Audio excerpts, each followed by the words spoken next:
والله ما توقعت ان احد يستقبل ترشيح الصراحه. ليه ترشيحك فوق راسي؟ النهارده بنصور الجزء الثالث من رشح ويكسب. كالعاده هنعمل ايه؟ هناخد 3 ترشيحات من الكومنتات، واحسن ترشيح فيهم هناخد له اوردر من مكان ونوصله له لحد باب بيته. يلا بينا.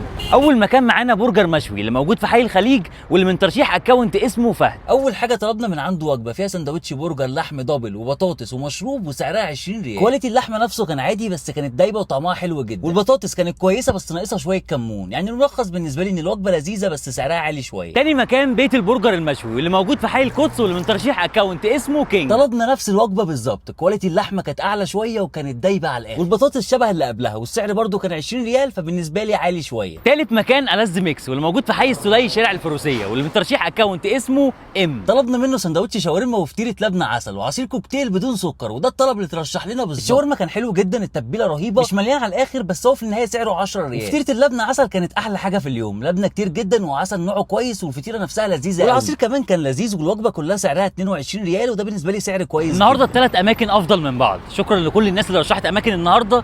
بما انه لازم يكون في كسبان فانا هختار ألذ ميكس، هاخد منه اوردر واوصله لصاحب الترشيح لحد البيت. يلا بينا.